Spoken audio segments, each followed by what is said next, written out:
आम्ही पुढे बसायचो, मुलं पाठीमागे बसायची अशी पद्धत होती वर्गामध्ये. साधारण 40 मुलं असायची वर्गामध्ये, जास्ती नसायची. म्हणजे ते शिक्षक बहुतेक नशिबान होते मुली पुढे बसायचे हो, म्हणून. हो. त्यावेळेस असे असायचे आम्ही. मग चंदा आणि मी आम्ही शाळेतनं परत येताना एकदा, म्हणजे आता लकडी पूल जातात, आता संभाजी पूल, त्याच्या दुसरा एक जमिनी सरसा किंवा नदीवरनं जाणारा छोटा पूल होता, त्यावरनं आम्ही शाळेतनं परत येता न्यायचो. पावसाळ्यात तो पूल वाहून जायचा. आता आहे का तिथे पूल मला माहित नाही, म्हणजे आपली आहे का अजून. तर त्या पुलावरनं आम्ही येत असो इकडे शाळेतनं येताना.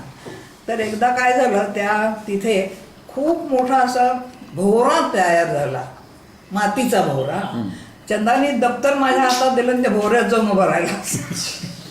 म्हणाला आता मला असं वरती जावं असं वाटतंय, म्हणून मी त्याच्यात जाऊन उभं राहिलोय.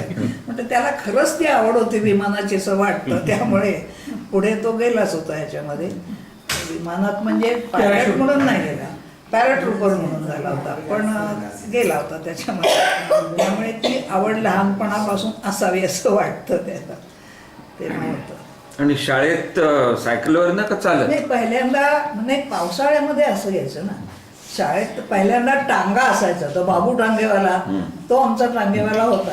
पहिल्यांदा टांग्यातनंच जात असो आम्ही सगळेजण. नंतर मग सायकली आल्या.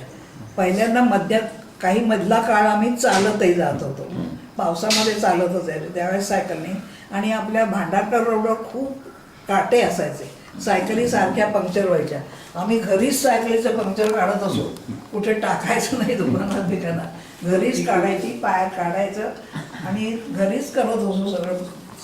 भांडारकर रोडवरती डांबरी नव्हताच ना? डांबरीचे मातीचा रस्ता, दगड जमले मसाज मातीचा रस्ता.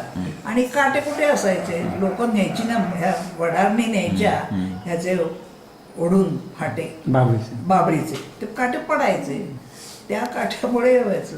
आणि त्या पुलापासून घरापर्यंत साधारण किती घरं लागली? घरं मध्यंतरी खूप कमी होती, भांडारकर रोडला घरं नव्हती. म्हणजे साधारण तू शाळेत असताना किती असायची? 10-12च असते बस. हो, बस, जास्ती नव्हती. आणि इतर कुठल्या बिल्डिंग नाहीतच? नव्हत्या ना काही. ही 10-12 घरं बस तेवढं. आणि आता जिथे साने डेअरी आहे त्याच्या समोर अदमड्यांचा बंगला होता, तिथे बालगंधर्व राहायचा. आणि तो सकाळी खूप सुंदर गाणी म्हणायचा. आम्हाला स्वयंपाकघरात बसून ती गाणी ऐकायला मिळायची, बालगंधर्वाचं गाणं ऐकायला त्यावेळेस. म्हणजे घरातून या साने डेअरीच्या समोर राहिलेल्या माणसाचं घर? हो, तिथं तो गायचा सकाळी करत असतो. लाऊड स्पीकर शिवाय? हो, लाऊड स्पीकर शिवाय तो गात असेल. तो आम्हाला संबंध मध्ये मोकळच होतो ना, काही इमारतच नव्हती, त्यामुळे ऐकायला यायचं स्वयंपाक. कुठल्या वर्षी साधारण? कुठल्या वर्षी? 40 साली. त्याच्या आधी. 34-35 साली हो, त्यावेळेस शाळेतलं. हो, आम्ही शाळेत होतो. 39 नंतर मग हे झालं ना, लढाई लढाई आली. त्यावेळेस आपल्या ह्याच्यामध्ये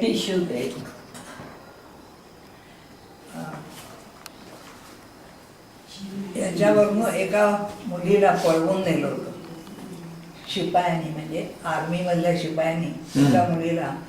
आपला हा जो संभाजी पूल आहे आता, लकडी पूल, त्यावेळेस एका मुलीला पळवून नेलं होतं. म्हणून माझं मग गाणं भावनी बंद केलं. शाळा सुटल्यावर मी त्या गांधर्व महाविद्यालयात शिकायला जात असे, गाणं शिकायला. पण हे झाल्यानंतर आता तिथे जायचं नाही, आता गाणं बंद. पळवून नेली म्हणजे काय केलं? पळवून उचलून नेली तिला. हो, काही पत्ता नाही तिचा. नंतर पण काही पत्ता नाही? काही पत्ता नाही लागेल तेव्हापासून येत नाही, काही पत्ता लागेल. म्हणून मग ते बंद केलं गाणं. नाही तर भावना आवड होती, तुम्हाला सगळ्या तऱ्हेचं जेवढं येतच आहे तेवढं तुम्ही शिका. भावना सगळ्यांनी शिकावं, म्हणजे मुलांनी मुलींनी सगळ्यांनी शिकावी अशी त्यांची इच्छा असायची. तेव्हा सगळं शिकवत असत. ते तुला शिकायचं, ड्रॉइंगची परीक्षा दिली आहे, गाण्याची दिली आहे, ते होतं. पण नंतर मग पुढे बंदच झालं ते झाल्यामुळे. बालन काका, तुझ्या मध्ये काय मग अंतर कसं पडलं किंवा काय फरक पडला? कारण ह्या तरी सुद्धा 15-एक वर्षाचा फरक. 10 वर्षाच. 1939 मध्ये या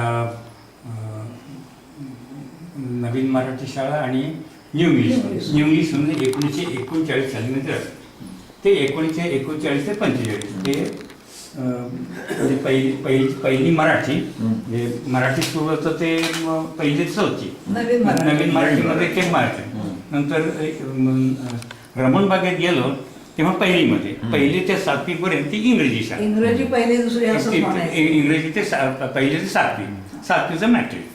किती शाळा असतील त्यावेळेला सुमारे? शाळा 10च्या वरती तर नक्की नव्हत्या. 10 शाळा असतील. नक्की नव्हत्या.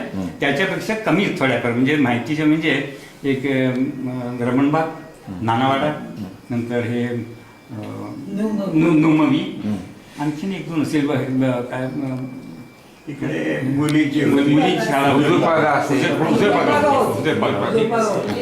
नंतर भावे स्कूल बस आणखी आणि देवी होती कॅम्पमध्ये वगैरे काय शाळा होत्या?